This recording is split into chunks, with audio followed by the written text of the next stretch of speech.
Bonjour à tous et à toutes et bienvenue au webinaire du jour. Je m'appelle Laura et je serai votre présentatrice aujourd'hui et pour les prochaines sessions de webinaire à venir. Je suis super contente de vous voir aussi nombreux pour notre webinaire aujourd'hui avec Kirk, donc, qui sont partenaires de la plateforme. En attendant les quelques retardataires, je vais vous mettre les liens dans le chat de Kirk et de la plateforme si vous voulez aller voir ce qu'ils font. Vous pourrez poser des questions précises à notre intervenant Tristan. On est ravis, Tristan, de vous avoir avec nous aujourd'hui. Et je vous mets tout ça dans le chat. On commencera donc dans 2 minutes. Bienvenue tout le monde. Salut Laura. Hello. Bonjour Harmonie. Je commence à voir vos réponses. Lynn. Coucou Chloé.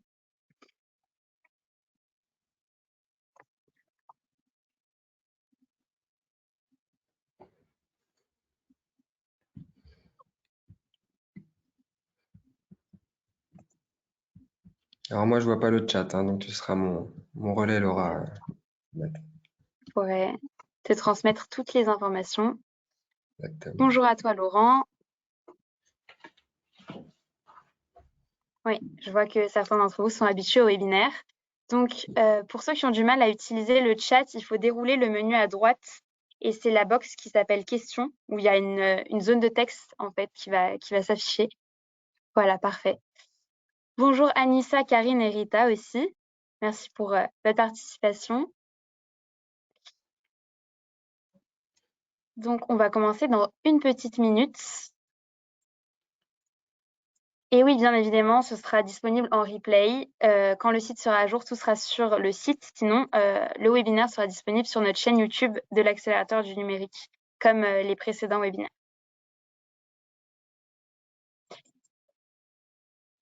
Bonjour Philippe et bonjour Serge.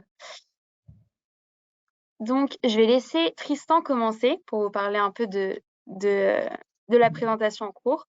Et je transmettrai toutes vos questions à Tristan pendant cette session. Exactement, merci Laura pour l'introduction. Donc encore bienvenue à tout le monde. Je suis content aujourd'hui de partager un peu de mon savoir avec vous. J'espère que vous allez pouvoir ressortir de cette petite heure avec quelque chose que vous pouvez appliquer dès cet après-midi dans vos organisations. Donc justement, en parlant de vos organisations, vous allez voir qu'au début, je vais tenter d'en savoir un petit peu plus sur vous pour comprendre et adapter un peu la présentation à l'auditoire.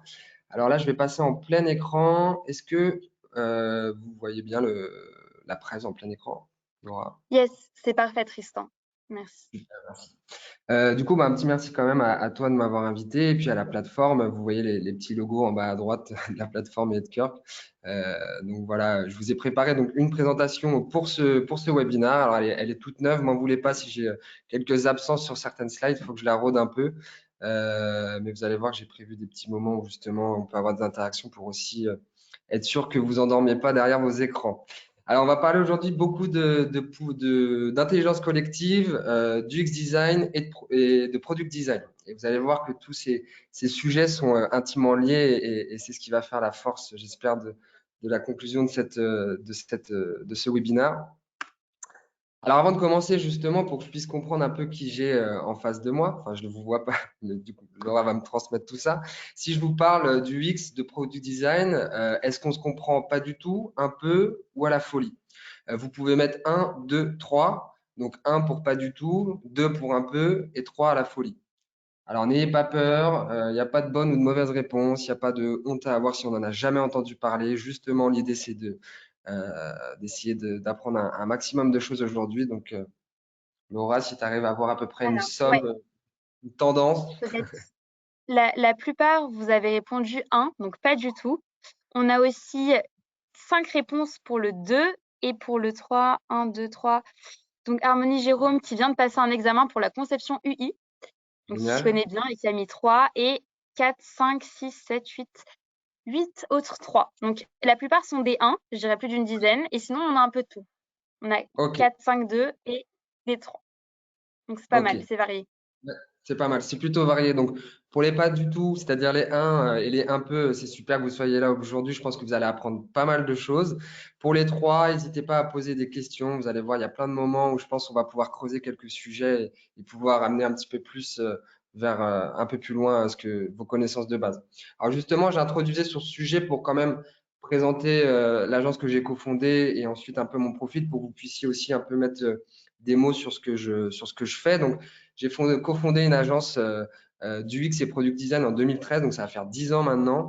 On a pris ces sujets à bras le corps au tout début de l'UX et du Product Design en France. Donc, on a pu itérer, optimiser, faire avancer un peu toute notre réflexion autour d'une thématique qui aujourd'hui est quand même vachement plus démocratisée et utilisée dans les entreprises. Donc c'est pour ça aussi que je suis là aujourd'hui, c'est qu'on en parle quand même beaucoup mieux qu'il y a 10 ans.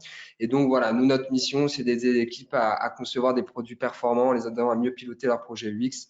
Donc pour ceux qui savent, qui connaissent pas vraiment ce que c'est, vous allez comprendre en quoi consistent un peu nos missions. Mais l'idée, voilà, c'est de se rattacher à tout ce qui concerne la conception d'interfaces numériques, digitales, tout ce qui peut être en relation avec un utilisateur, justement. L'utilisation d'une interface qui peut être une borne, un site, une app, un site web, voilà, toutes sortes de choses tant qu'on a un utilisateur qui a une relation avec une interface. Je vous ai mis le site, on pourra vous envoyer la presse, bien sûr, après tout ça. Pour vous dire un petit mot sur moi, donc je m'appelle Tristan Roger. Vous pourrez très facilement me trouver sur LinkedIn si vous voulez échanger après cette présentation. Pour vous résumer un peu ce qui m'anime, parce que vraiment c'est un métier et des sujets qui moi me passionnent énormément et passionnent d'ailleurs ceux qui sont autour de moi chez Kirk. On est vraiment avide de tout ce qui concerne bah, l'utilisation des interfaces, faciliter la collaboration des gens dans les entreprises. Donc voilà, ma passion, c'est de faciliter des ateliers, optimiser la collaboration dans les entreprises, définir des visions UX. Donc quand on parle d'UX, on parle de User Experience, c'est-à-dire l'expérience utilisateur. Donc moi, l'idée, c'est d'arriver sur des débuts de projet où vous avez une nouvelle idée de site, une nouvelle idée d'app ou une fonctionnalité existante que vous voulez optimiser. Il y a besoin de définir une vision qui va convenir à vous, le business, mais aussi à vos utilisateurs, qui va pas mettre sous l'eau vos techniciens. Et donc, je suis là pour m'assurer qu'on va tenir ces objectifs tout du long. Moi, je suis une toute petite brique parce que derrière, il y a bien sûr les designers, les researchers, etc. Je vais vous en parler un petit peu plus tard. Et donc, moi, voilà, ma mission, c'est surtout de…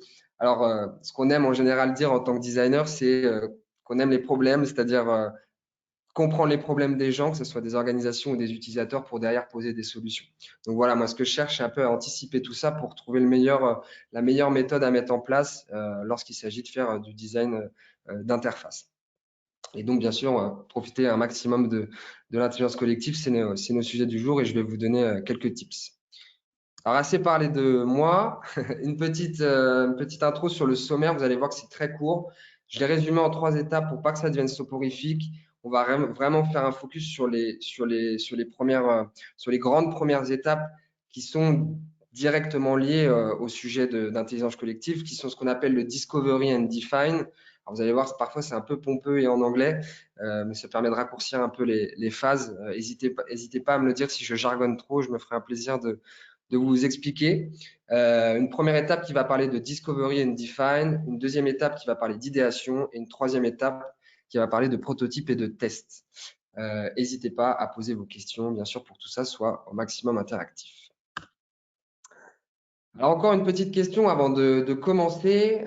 Si je vous parle d'intelligence collective, qu'est-ce que ça vous évoque? Est-ce que c'est des choses que vous avez déjà inclus dans vos organisations ou dont vous avez déjà profité avec des collaborateurs ou même en dehors de votre boulot? Euh, Quand je vous dis ça sur le chat, est-ce que vous pouvez me dire ce que ça vous évoque? Là aussi, pas de bonne ou de mauvaise réponse, ça va me permettre un peu de comprendre comment vous l'avez utilisé ou non au sein de vos organisations. Alors, je vous laisse le temps d'écrire, Alors, c'est un peu comme tout à l'heure. ouais, on va vous laisser 30 secondes pour pouvoir répondre dans le chat. Il y a déjà Harmonie Jérôme qui nous répond gestion de projet. On a Serge qui nous dit brainstorming. Marina qui nous dit sondage et enquête. Donc, je vous laisse un peu de temps pour C'est répondre. déjà pas mal. C'est déjà pas Ouais. mal et intéressant. Donc, on a Euh, 2 réponses en plus. On a Marem qui dit atelier de facilitation, Crazy 8, etc. Et Fanny qui nous dit méthode agile.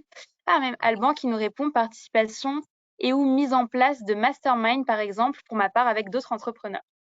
Et Ok. l'une qui résume en disant ensemble et des idées partagées par un groupe de personnes. Donc, on a quand même beaucoup d'idées. Beaucoup d'idées, mais qui convergent vers la bonne solution, en tout cas la bonne, selon moi, une réponse qui est plutôt bonne, qui est effectivement profiter au maximum dans les organisations des cerveaux disponibles. C'est un peu cru, mais l'idée, c'est de vraiment casser ce mode de travail qui pouvait exister il y a quelques années où chacun bossait un peu dans son coin, parfois même se tirait un peu dans les pattes et pensait que pour atteindre ses objectifs, il y arriverait plus rapidement et mieux tout seul.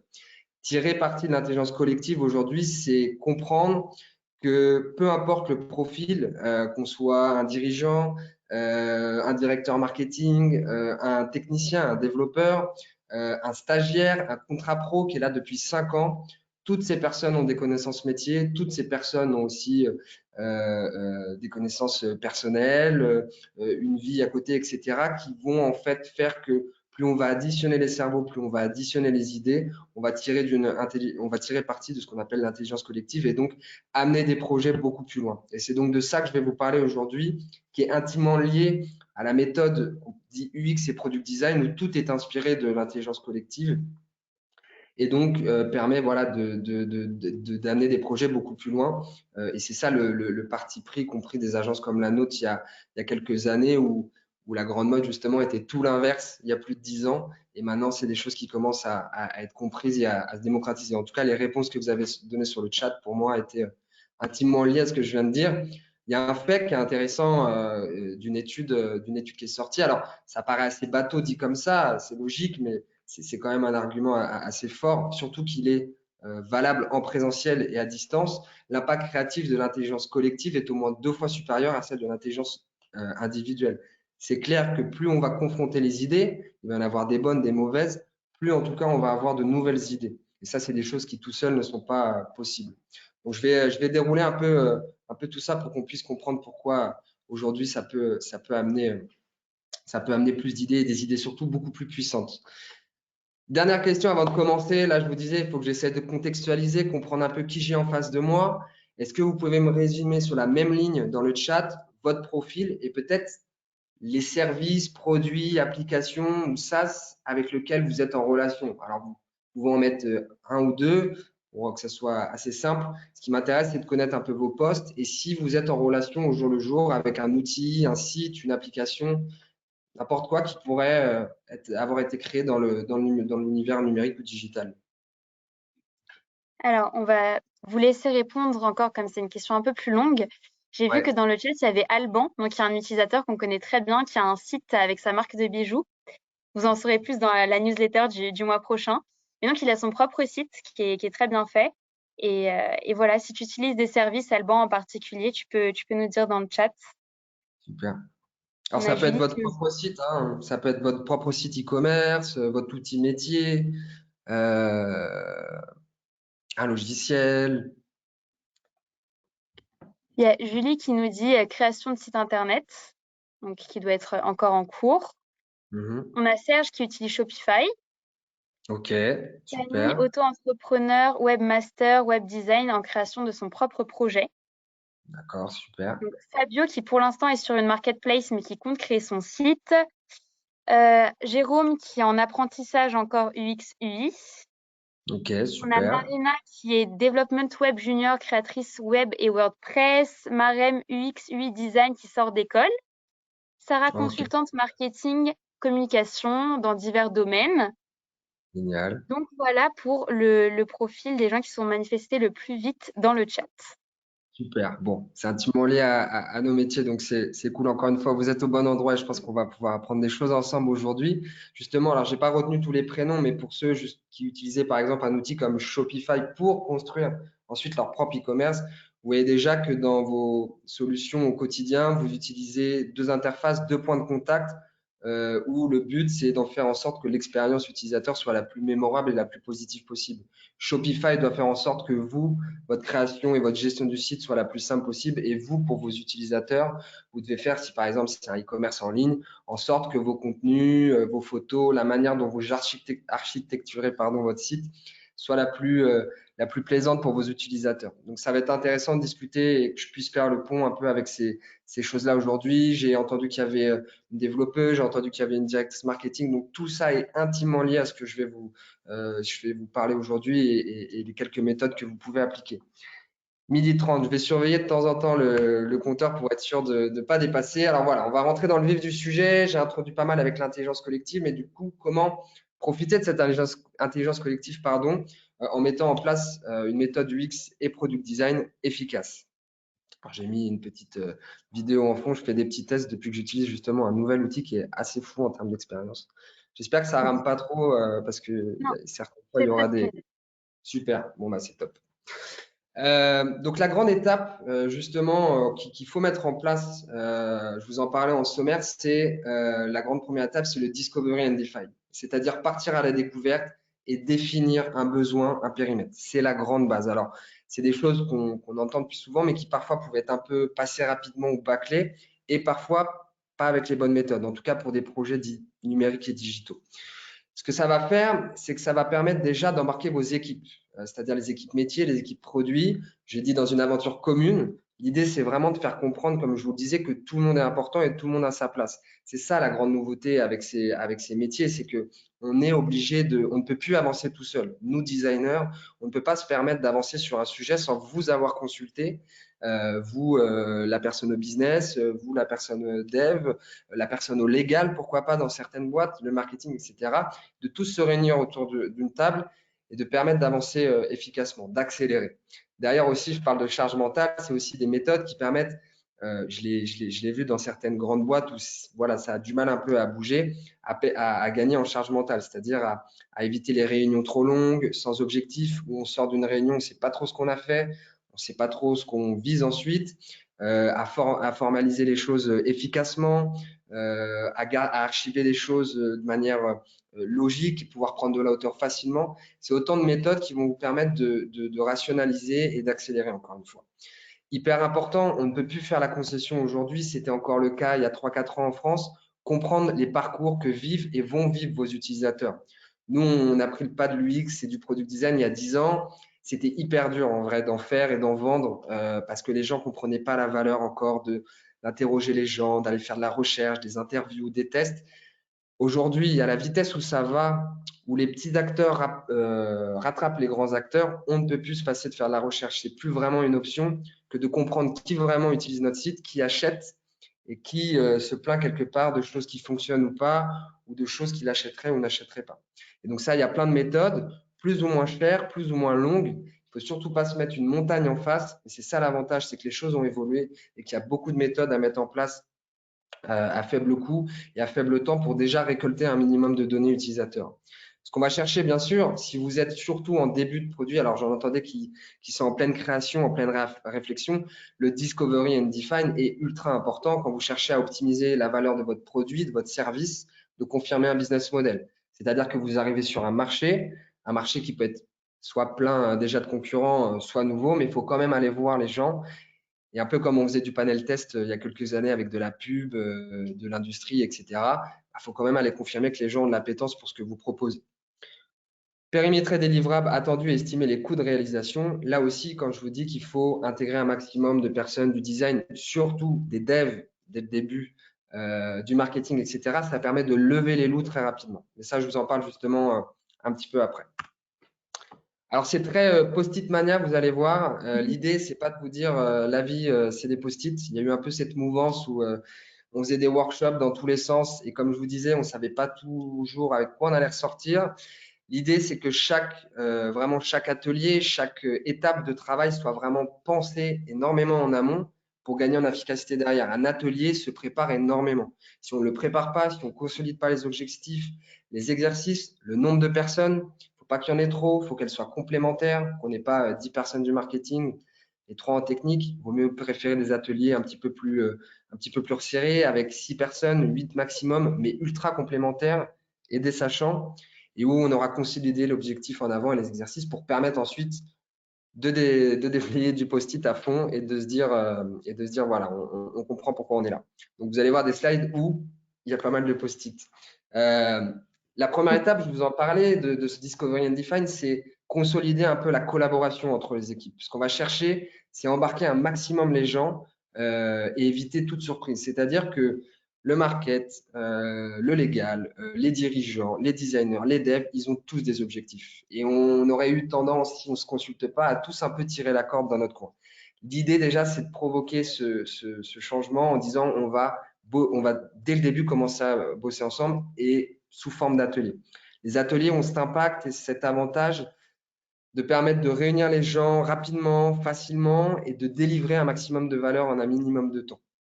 Donc, c'est des choses auxquelles on croit énormément. C'est des choses que je fais avec des équipes où ça bouchonne, où il y a des projets qui sont en perte de dynamisme et où, en fait, en les réunissant tous dans une salle, en ayant un acteur neutre, donc représenté par moi, pour les faire bosser ensemble et bosser sur leurs problématiques, c'est des choses qui sont ultra accélérantes en début de projet.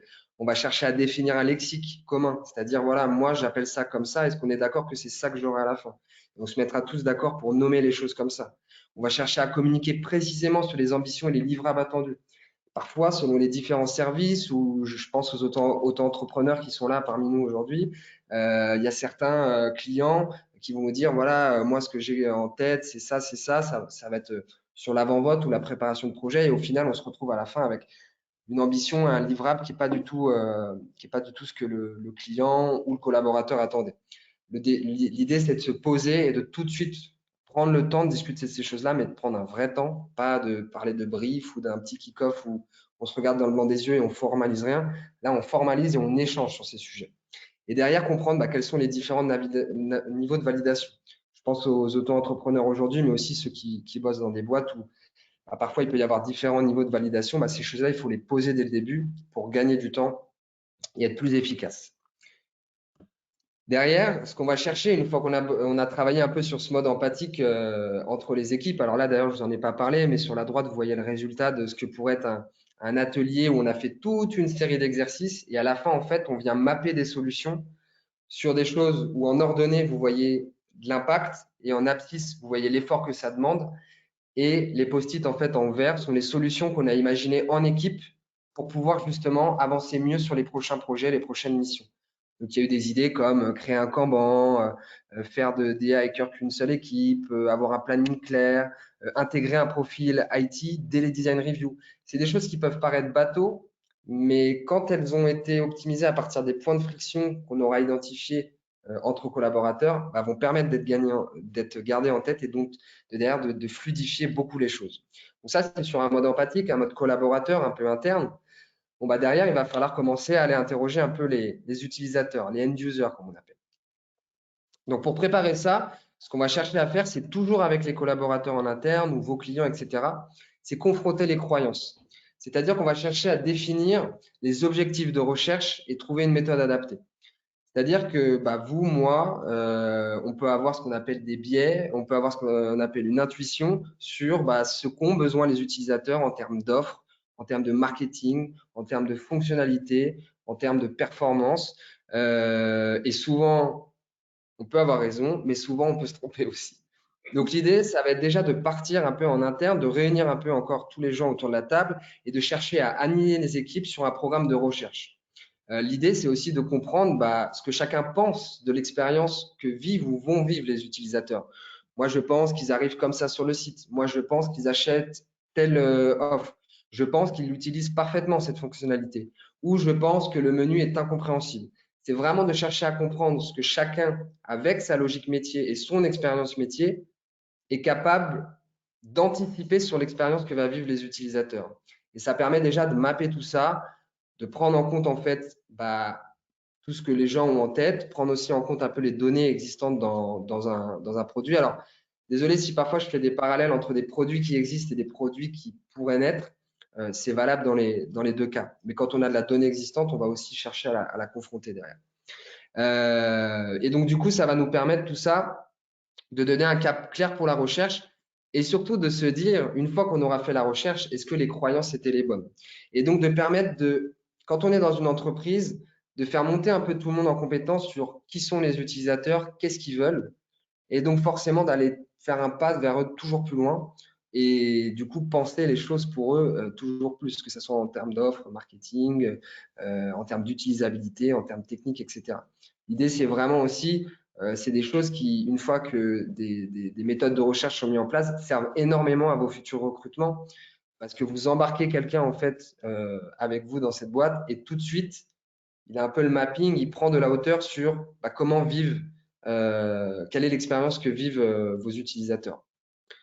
Une fois qu'on a fait tout ça, une fois qu'on a défini un peu ce programme de recherche, on va aller les rencontrer, les utilisateurs. Ça, c'est, comme je vous disais, presque indispensable pour comprendre vraiment comment vos utilisateurs vivent cette expérience. Tout ça, je le rappelle, le but d'amasser toute cette donnée, c'est pour permettre plus tard d'aller commencer à conceptualiser, créer des interfaces et donc de mettre un produit en ligne. On est vraiment à la première étape, toujours dans le discovery et le define. Rencontrer les utilisateurs, ça va permettre de recueillir de la donnée par le biais d'interviews, de tests et même d'ateliers. Les résultats que je vous montre sur la droite, c'est des ateliers qu'on fait aussi directement avec des utilisateurs où on embarque plusieurs personnes d'un coup et on les fait réagir soit sur des écrans, soit sur des exercices pour leur faire ressortir leurs points de friction, les signaux en fait qui nous permettent de détecter où sont leurs problèmes et on va devoir trouver des solutions plus tard. Donc là où je vous disais que maintenant on peut sortir un peu la grande artillerie qui est faire des interviews sur une dizaine d'utilisateurs, ça prend 1 heure. Alors c'est une recherche quali, c'est hyper puissant, mais par contre ça prend un petit peu de temps sur la prise de rendez-vous, sur le prix aussi, le budget forcément. Derrière, il faut aussi consolider toute l'info. Là, sur des ateliers, on peut très rapidement, en quelques heures, en fait, accueillir les gens et les faire réagir sur des choses pour tout de suite avoir une donnée rapidement. Je vous laisserai réagir un petit peu après sur si vous avez justement des idées ou si vous connaissez vos utilisateurs ou si vous avez déjà eu l'occasion de récupérer un peu de données. Tout ça aussi, ça, dans l'idée de commencer à rencontrer vos utilisateurs, de les interroger par différents biais, ça vous permet de créer un panel. Ce qu'on explique, c'est que c'est intéressant d'être dans une logique d'optimisation continue, une logique cyclique, où l'idée, c'est que selon les entreprises, une fois tous les 6 mois, tous les 2 mois, c'est déjà bien, de pouvoir les re-rencontrer et voir si tout se passe bien pour eux. Ça vous permet d'être serein dans le développement de votre boîte, de votre service ou de votre offre avec vos collaborateurs. Bon, aux US, ils sont du genre à faire des tests tous les 48 heures, voire toutes les heures avec des Amazon et compagnie. Donc, en France, va d'où va loin, comme on dit, tous les 6 mois, tous les 12 mois, c'est déjà bien pour prendre un peu le pas et commencer à faire monter en compétence tout le monde. Donc voilà, l'idée qu'il faut retenir, c'est que ce genre d'exercice, on va aussi appuyer sur les points d'enchantement parce qu'il faut appuyer sur ce qui va bien dans votre service. Ça va permettre, pourquoi pas, de développer de nouvelles idées, souvent des idées de communication. Mais ce qui est intéressant pour un designer, et même vous, pour votre business ou le client avec qui vous bossez, c'est de faire un vrai focus sur les points de friction. Donc, vous voyez là, par exemple, on travaillait avec un client à nous sur un sujet tableau de bord. On a pu créer des regroupements. On a interrogé peut-être 7 ou 8 utilisateurs sur des séries d'ateliers. Par exemple, les grands regroupements qui sont sortis, c'est des sujets de personnalisation, donc des gens qui avaient vraiment cette envie quand ils arrivaient sur un tableau de bord de créer leur propre tableau parce que pas assez orienté sur les données que eux ont envie de voir. Il y avait sur la pertinence du tableau de bord, il y avait beaucoup trop d'infos. Les infos créaient derrière une surcharge cognitive. Ça, on en parle beaucoup en UX aussi, en product design, ce qui fait que en fait, c'est quand on a trop d'infos sur un même endroit, vous, nous, on est tous un peu perdus. Et du coup, on se retrouve avec quelque chose d'incompréhensible. Et en fait, en pointant tous ces points de friction, plus ou moins forts, et en faisant des regroupements, c'est clairement une ligne d'or pour vous et pour nous, pour pouvoir actionner des choses derrière. Et donc, justement, à partir de cette donnée, et après, je vous laisserai un peu la parole, à partir de cette donnée, je me suis trompé. C'est le désavantage à ne pas avoir les slides. Je vais vous parler du coup de ce qu'on fera un peu de cette donnée après. Je vous ai mis un chiffre qui est intéressant justement pour rebondir sur ce que je vous disais, pour vous dire qu'il n'y a pas besoin d'un gros budget, il n'y a pas besoin de beaucoup d'utilisateurs pour faire de la recherche et pour obtenir des résultats. Il y a un très grand cabinet de recherche connu de tous dans le milieu qui s'appelle Nielsen, qui est un cabinet américain, qui a fait une étude graphique appuyée et qui explique en fait, quand on fait des tests d'utilisabilité, donc sur un site existant ou un site qui a été optimisé, avec seulement 6 utilisateurs, vous êtes capable de relever 98% des problèmes d'une interface. Donc, c'est assez énorme de se dire que déjà, avec un panel de 6 utilisateurs, on est capable quand même de recueillir énormément d'infos sur est-ce que mon site a été bien utilisé, est utile, et en plus d'obtenir un peu de quali sur est-ce qu'il a été bien compris. Donc ça, c'est des sujets, enfin voilà, c'est des données qui sont hyper intéressantes quand vous voulez un peu commencer à travailler le sujet en interne ou avec vos collaborateurs, pour expliquer que non, il ne faut pas 15, 20 utilisateurs pour faire de la recherche. Avec un petit panel, déjà, on peut aller récupérer de la donnée.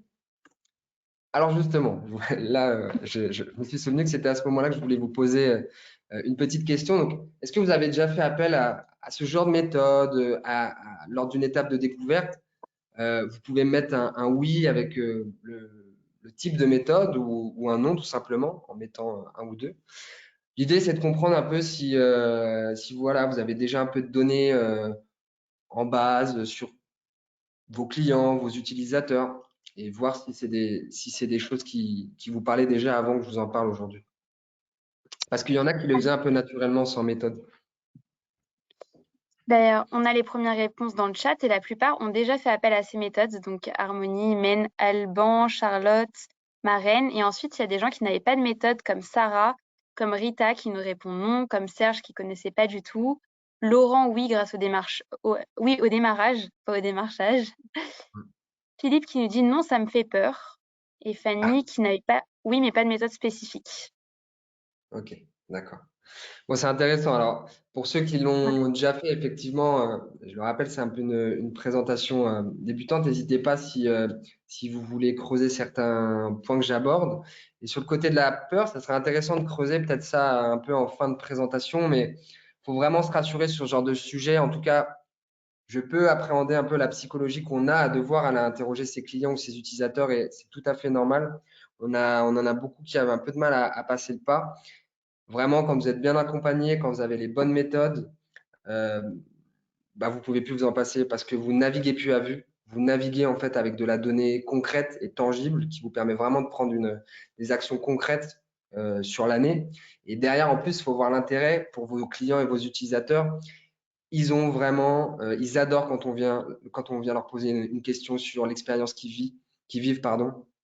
C'est vraiment, il y a un côté fidélisation derrière où ils se sentent impliqués et du coup, ils se disent, bah, moi, j'aime qu'on m'entende, j'aime pouvoir un peu dire ce qui va et ce qui ne va pas sur un produit et un service. Et derrière, du coup, c'est une espèce de cercle vertueux où bah, c'est bénéfique pour tout le monde. Alors, la phase 2 de cette méthode appliquée pour la stratégie UX et le product design, c'est ce qu'on appelle l'idéation et la recherche de solutions. Donc, c'est-à-dire que sur un mode empathique avec nos collaborateurs et sur un mode de recherche avec nos clients et nos utilisateurs, on a amassé plein de données. Alors, on l'a formalisée, on l'a consolidée, elle doit être très visible, on doit pouvoir prendre de la hauteur facilement. Il faut qu'elle soit partageable, il faut qu'elle soit, voilà, faut qu'elle donne envie d'être utilisée et il faut qu'elle donne envie de trouver des solutions. Donc, l'idée, en fait, ça va être de travailler à partir de toute cette donnée sur un mode itératif pour permettre, en fait, à toute l'équipe projet, donc l'équipe en interne, et les designers avec qui vous travaillez, de créer et de tester des idées rapidement. Donc, ça se fait par le biais, en général, de méthodes assez rapides. Je vais vous montrer des exemples juste après, mais qui peuvent être un simple, ce qu'on appelle du sketching et du wireframing. Vous avez peut-être déjà expérimenté ça, où papier-crayon, ça nous permet de jeter un maximum d'idées très rapidement. Ça peut être aussi conceptualisé de plein d'autres manières. Je vais vous montrer des exemples.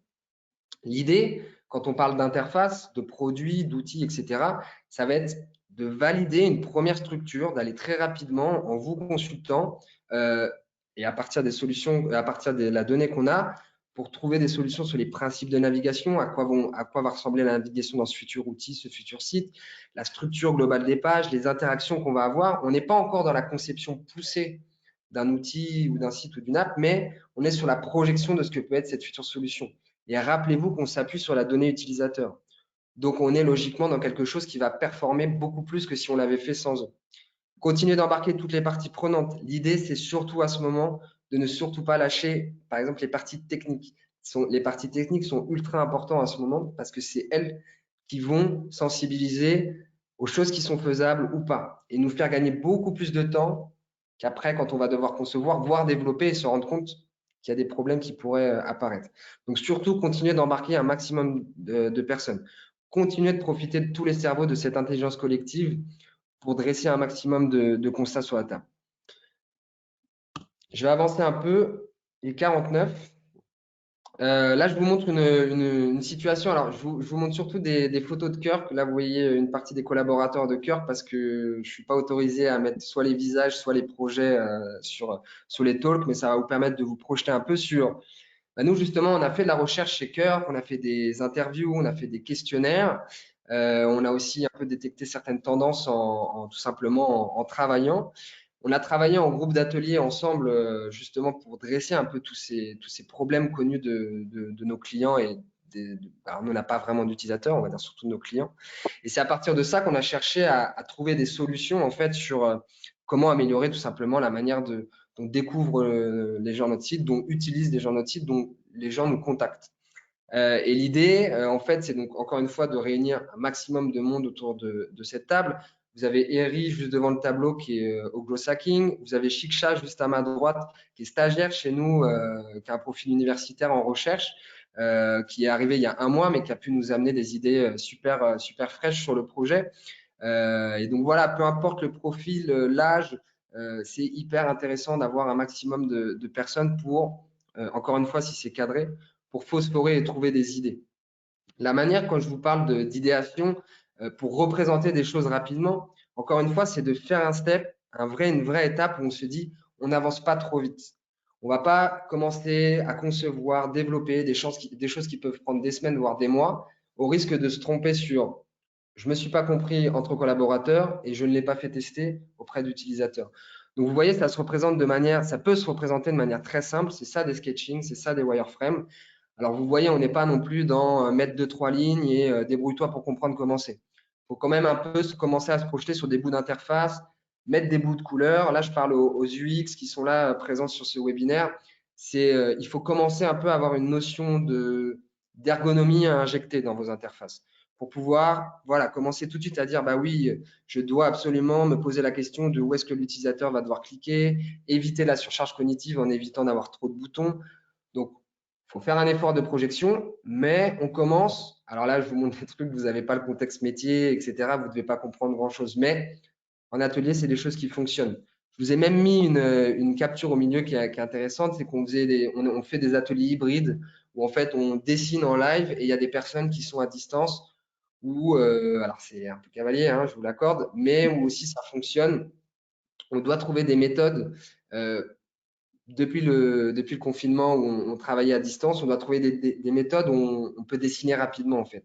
Le sketching et le wireframing, c'est une grosse puissance de nos métiers parce que ça permet, encore une fois, à moindre coût et moindre temps, de rapidement se projeter sur des solutions. Et donc, le côté webcam, je peux vous montrer, même si vous n'êtes pas là, des choses. Vous aussi, vous pouvez dessiner des choses. Ça permet de véhiculer des idées très rapidement. Encore une fois, appuyer sur tout ce qu'on a défini ensemble avant. Ça confronte les objectifs business, les objectifs utilisateurs, la technique, etc., etc. Justement, parce que je vous parlais pas mal par rapport à l'intelligence collective d'intégrer des profils techniques, des profils dev. Alors, je suis désolé pour ceux qui sont en free ou auto-entrepreneurs, mais ceux qui sont dans une organisation, est-ce que c'est un réflexe que vous avez d'intégrer les développeurs front, les développeurs back, les lead dev, les CTO? Vous pouvez me répondre par oui ou par non. Alors, on prendra 2-3 petites questions juste après sur ces premières étapes, comme je vois que vous en avez posé. On a déjà des réponses. Donc, Harmonie, Jérôme, tu réponds très vite dans le chat qui nous répond oui. On a Charlotte qui nous dit trop peu de temps pour cela, malheureusement. Imen qui nous répond oui. Serge qui nous répond non. Donc, on a un peu plus de oui, mais quand même, il y a des gens qui n'ont pas le temps. En province, ce genre de profils sont trop rares, nous dit Laurent, ce qui est vrai, malheureusement. Bon, bah c'est vrai qu'effectivement, que ce soit pour la rareté ou le problème de les inclure peu de fois ou de ne pas les inclure, vraiment, si vous pouvez essayer d'arriver dans vos organisations dès demain et faire en sorte d'optimiser un peu cette intégration, et je peux comprendre que parfois c'est compliqué, c'est encore compliqué avec certains clients que je conseille, avec qui je travaille. Il y a une étude encore qui est tombée, alors pareil, celle-là, elle est assez connue dans le milieu, mais qui explique que les développeurs perdent 50% de leur temps à résoudre des problèmes de développement lorsqu'ils n'ont pas été intégrés dès le début. Et ça, c'est très vrai. Énormément de choses qui auraient pu être évitées au niveau d'un développement fonctionnel, de bugs apparents ou de temps perdu parce que par exemple, il y a des choses qui existaient, des frameworks existants. Ça représente quand même sur une journée de 8 heures, 4 heures de temps. C'est juste énorme. Et ça, c'est vraiment quelque chose que je vous encourage parce que c'est un profil qui est souvent oublié et qui est souvent très demandeur. Les devs avec qui je bosse, quand on leur dit on a vraiment envie de t'intégrer dès le début, c'est des étoiles dans les yeux. C'est ah ouais, ok, vous prenez en compte mes objectifs, mes besoins. Et là, ils donnent tout pour que le projet se passe du mieux possible. Ce qui parfois, j'ai pu constater, peut créer un peu l'inverse. Et c'est normal. Quelqu'un qui est consulté à la fin, à qui on met une patate chaude, alors que si elle avait passé 1 heure de son temps avec nous au début pour nous dire attention les gars, j'ai ça en réserve, ou si on le fait comme ça va me faire gagner 2 semaines, bah forcément, on changerait les mentalités. Donc voilà, c'est un chiffre intéressant à garder. Est-ce que Laura, tu veux qu'on réponde à une ou deux questions? Yes, tout à fait. Donc, par rapport à la première étape, on avait la question de Serge sur la rencontre utilisateur. Il te demandait si tu conseillais ou pas le phoning fait par une junior entreprise, par exemple. Alors, le phoning, je sais qu'on n'a jamais testé nous. Je pense que, alors, franchement, j'avoue que j'ai pas de données là-dessus. Vous pourriez contacter mon associé là-dessus, qui est un peu plus, Gaël Tortra sur LinkedIn, qui est un peu plus calé là-dessus. Mais en tout cas, en lien avec le phoning, ce qu'on a déjà fait, en tout cas, c'est écouter les enregistrements des supports.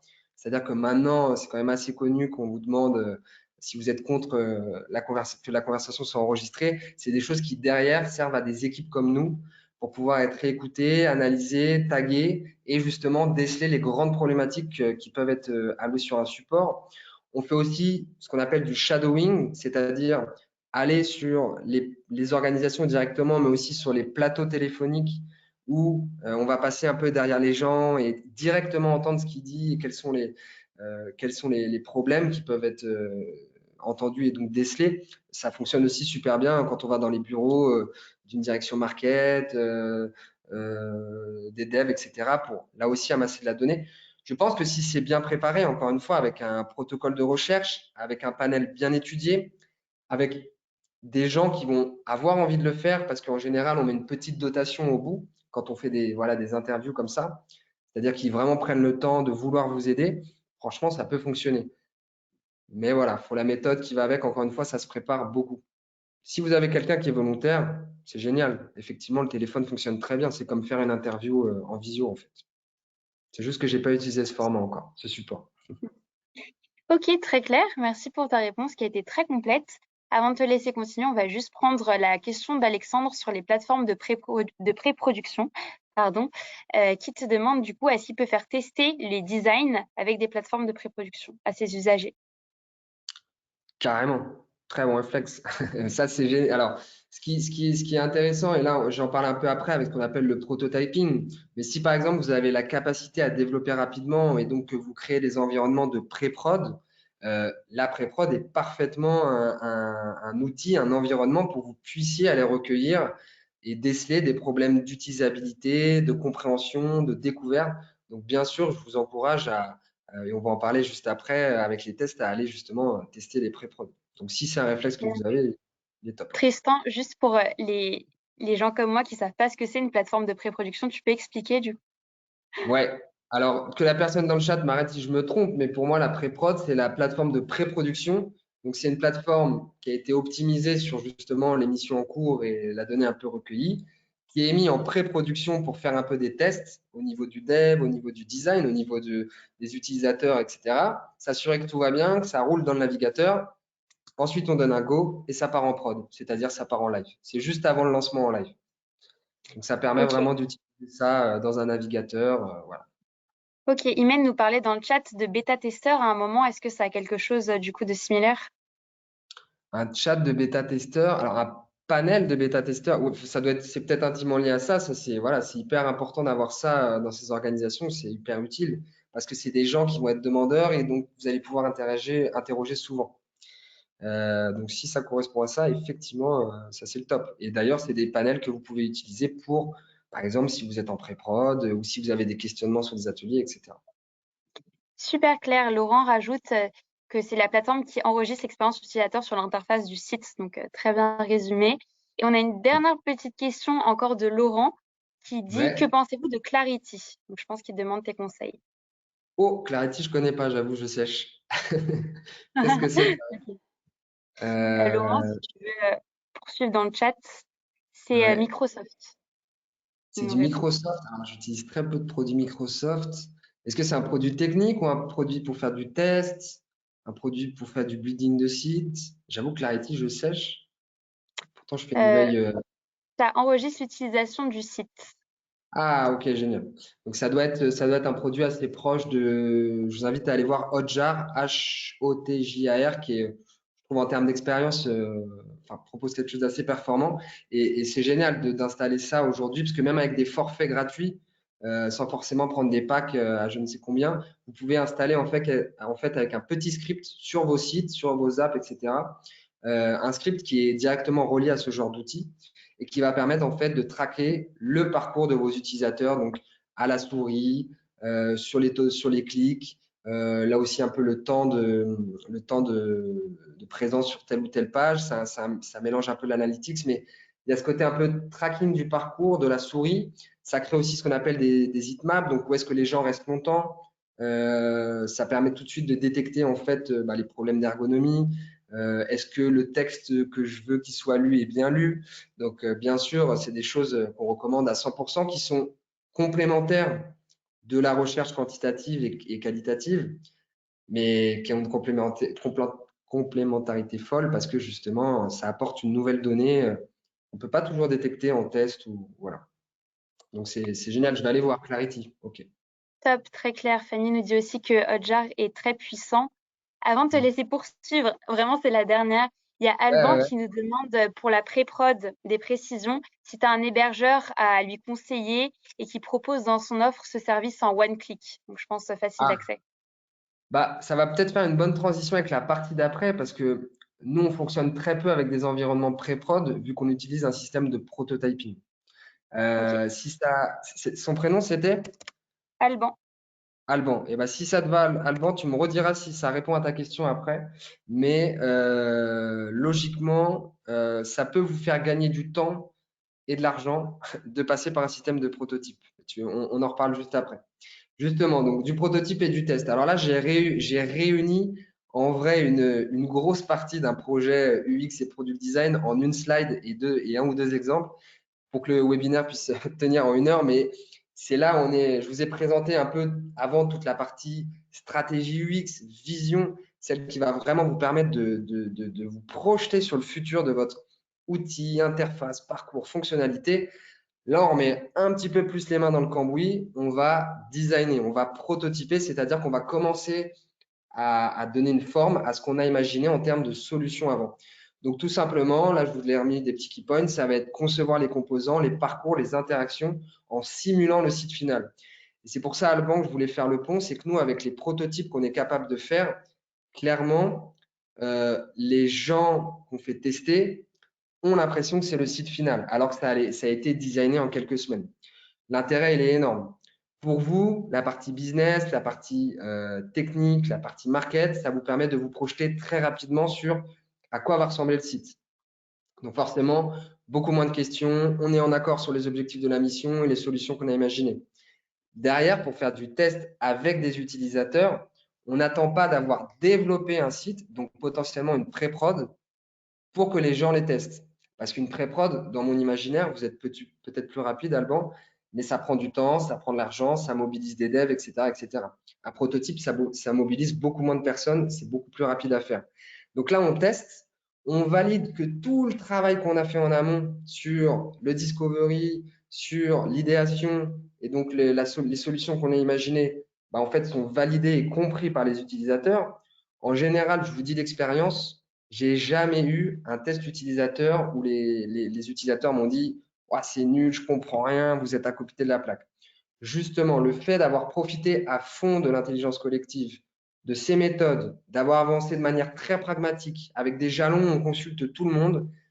Ce qui est assez génial avec les tests, c'est qu'on confirme beaucoup d'hypothèses et que par contre, on détecte des signaux faibles sur des wordings, des fonctionnements, des parcours, une architecture d'information sur comment mon menu doit être organisé que les utilisateurs en fait vont nous dire et sur lesquels ils vont nous faire un retour. Et c'est là où c'est super intéressant. Ça pourrait faire un peu flipper de tester après tout ce temps, mais en vrai, c'est génial parce qu'on déjà, c'est un peu l'aboutissement de tout le boulot d'avant et donc on confirme que ce qu'on a fait est plutôt bien fait. Et ça, c'est cool. Et on vient parsemer d'optimisation et de choses à faire avant de donner ça aux devs et donc de faire partir les choses en pré-prod. Donc voilà, on va vraiment valider les hypothèses. On va chercher aussi à commencer à systémiser. Alors, on parle de logique de design system depuis quelques années. Je ne vais pas vous noyer aujourd'hui avec ça parce qu'on a trop peu de temps. Mais l'idée aujourd'hui, quand on a un produit, après avoir défini l'UX, la vision UX, l'expérience de ce que vous cherchez à créer, vous avez ce qu'on appelle un produit, donc quelque chose qui va vivre et revivre et s'optimiser en permanence. Ça ne s'arrête jamais. Ne cherchez jamais le produit parfait, ça ne s'arrête jamais. C'est pour ça qu'il faut faire tout ce que je vous explique. Et du coup, l'idée de systémiser les choses, l'idée de commencer à réfléchir à comment chaque composant que je crée, chaque fonctionnalité, chaque parcours, chaque bout de texte peut être systémisé et donc évolutif. Parce que ce qui est bon aujourd'hui n'est plus valable demain potentiellement. Donc, je dois pouvoir le changer facilement. Je dois pouvoir l'optimiser facilement. Et donc, en réfléchissant à un prototype et des solutions qui sont systémisées, qui sont bien réfléchies, bah, je permets toujours de gagner du temps, d'aller plus vite, de permettre des changements plus rapides et donc d'avoir un produit qui va s'adapter de plus en plus et de mieux en mieux à mes utilisateurs. Donc, j'espère que toutes les choses commencent un peu à se connecter parce que j'utilise un peu de jargon, je mélange pas mal de concepts. On reposera des petites questions après, mais ce qu'il faut comprendre, c'est que tout ça, en fait, c'est un joli cercle vertueux. En fait, les choses sont bien faites. Et encore une fois, j'en parle beaucoup, mais les devs sont nos amis. On cherche vraiment à fluidifier les futurs échanges et l'intégration des parcours avec les équipes de dev. On gagne un temps fou à leur faire un prototype. Et justement, je vous ai fait une petite vidéo hier. Alors, c'est un client qui nous a autorisé à utiliser un prototype qu'on a fait, un prototype qui est assez poussé. Et logiquement, vous allez avoir une impression de site fini, alors qu'en fait, c'est un prototype qui a été réalisé par des designers de Kirk. Et voilà, vous avez l'impression que c'est développé alors que pas du tout. Vous allez voir qu'au niveau des interactions, vous voyez quand je passe la souris, on a des petites logiques d'anime. Alors ça, pour l'instant, c'est simple. Quand j'ai cliqué, alors attendez, je vais mettre des pauses parce que je veux être sûr que ça soit compris et fluide. Mais quand j'ai cliqué sur une des personnes, il y a un bouton qui s'est allumé pour vraiment en fait créer une logique d'interaction et attirer l'œil au bon endroit. Vous arrivez sur ce qu'on appelle une landing page. Alors voilà, en bas à droite, ce qui s'est passé, c'est qu'au moment du scroll, j'ai une petite pop qui s'est affichée. Euh, Ça, pour vous, pouvoir vous projeter et pour vos utilisateurs pouvoir tester, c'est juste génial. On est vraiment dans une interaction qui va venir après le premier bout de découverte du site et donc s'afficher pour pousser une inscription. Donc, quand on a des logiques de performance, de vouloir faire inscrire les gens, c'est génial de pouvoir faire ça en prototype. Et du coup, on n'attend pas la pré-pod pour aller le tester et pour être sûr que ce soit compris. Il y avait les logiques de formulaire que vous venez de voir où vraiment on invite les gens à écrire un vrai formulaire. Je suis rentré dans un vrai process d'inscription où j'ai des petites animes, j'ai des principes de navigation qui se mettent à jour. Ça, vous pourriez avoir l'impression que ça a pris 6 mois à faire alors que ça a pris quelques semaines.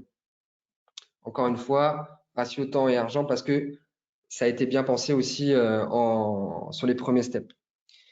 Vous voyez, on a simulé des petites animations, on a simulé des points de notoriété. Alors, pour vous en dire plus sur cette plateforme, ça s'appelle Ma Chanson Française. C'est pour les artistes et les fans, pouvoir les connecter plus facilement. Et donc, qui dit artiste dit création de compte, dit gestion d'une notoriété. Et là, on simule par ce principe d'inscription la personnalisation d'un profil. Donc, en connectant des réseaux sociaux, en ajoutant des tags, etc. Là, on arrive sur un espace client où il y aura un onboarding qui se crée. Et voilà. L'idée de ce que je voulais vous montrer derrière ce prototype, c'est que on est freiné par rien ou presque, mais il y a presque rien qui nous a freiné aujourd'hui en tant que designer. Et donc, c'est ça qu'il faut retenir. Donc, je ne sais pas si ça répond à ta question, Alban, mais si le fait de mettre en pré-prod vous prend beaucoup de temps et risque potentiellement de faire quelque chose qui ne serait pas compris, ça, c'est un peu la solution pour gagner en efficacité. Et donc, pour terminer, je vous ai fait alors juste une petite slide, juste pour vous parler du sujet test. L'idée, c'est vraiment derrière d'aller prendre ces prototypes et de tester auprès d'un panel et de détecter en fait ce qui s'est bien passé, de détecter ce qui s'est moins bien passé avec des sujets qui sont à différentes échelles, mineurs, sérieux, et de un peu confronter tout ça, créer des grandes catégories. Là, sur cette étude où on a en fait établi 35 constats qui étaient un mélange de positifs, de neutres, de négatifs. On a pu déceler des choses par rapport aux prototypes sur la page d'accueil, la page détail, la page de résultats, les prochaines actions générales. Tout ça va vous permettre en fait d'avoir des données, des confirmations ou des optimisations pour pouvoir optimiser votre prototype. Il est 10, il nous reste 5 minutes. Ce que je veux vous dire en conclusion, déjà, c'est que j'espère que ça vous a parlé. On a très peu de temps, donc c'est pour ça que je vous invite à poser encore des dernières questions et au pire à me contacter derrière. L'idée, c'est vraiment d'essayer de digérer toute cette info et de vous dire que pour garantir une expérience mémorable et positive, n'oubliez pas le pouvoir de l'intelligence collective.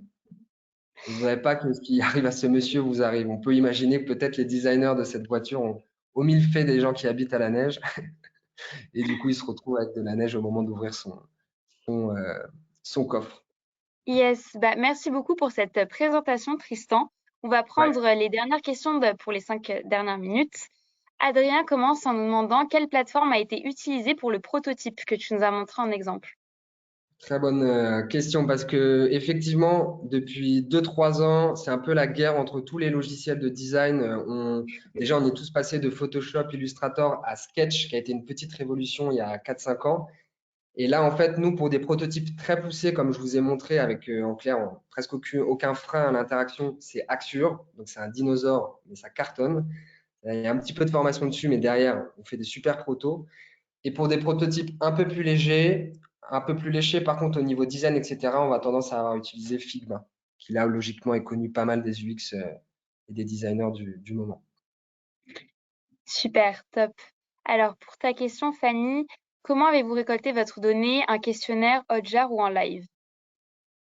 Alors, notre donnée, ça a été un mélange des deux. Donc, bien joué. En fait, on a Gaël, qui est associé de cœur, qui est responsable de la recherche chez nous, qui a mené une enquête en interne, donc qualitative, donc avec une UX researcheuse, researcheuse avec l'anglais, une personne qui fait de la recherche, et qui en fait a d'abord envoyé un mail à tous nos clients anciens et actifs pour expliquer que voilà, nous aussi, on applique la même chose à nos clients et on aimerait organiser une session d'interview. Alors, attention, des interviews, il y a une science derrière, hein, la science du protocole, de comment poser des questions ouvertes, etc., etc. Et à partir de ces interviews, on a eu un amoncellement de données. On a mélangé aussi le Hotjar, on a mélangé le Google Analytics, on secoue tout ça et à partir de ça, on se pose, on map et on réfléchit à des solutions. Donc, c'était un mélange un peu de tout ça. Et on prévoit du coup, quand on va faire l'optimisation de notre site, d'aller le faire tester à des directeurs marketing, à des dirigeants, parce que c'est nos utilisateurs, c'est notre cible, pour voir si c'est compris, si ça donne envie de bosser avec nous, etc. Ok, très clair. Alors, la question de Charlotte, que penses-tu d'Adobe XD? Ah, c'est un gros sujet du moment qu'on a avec Augustin, qui est sûrement sur le webinaire aujourd'hui, qui est la personne qui gère la stratégie opérationnelle de la boîte. Parce qu'en fait, chez nos clients grands comptes, ils l'utilisent pas mal. Donc nous, on va se mettre dessus. On refusait un peu de se mettre dessus parce que c'était du Adobe. Mais on se rend compte qu'ils ont fait des efforts et qu'il y a des trucs très cool à faire avec. Donc on est en train de se former dessus pour pouvoir justement mieux collaborer avec certaines équipes avec qui on bosse.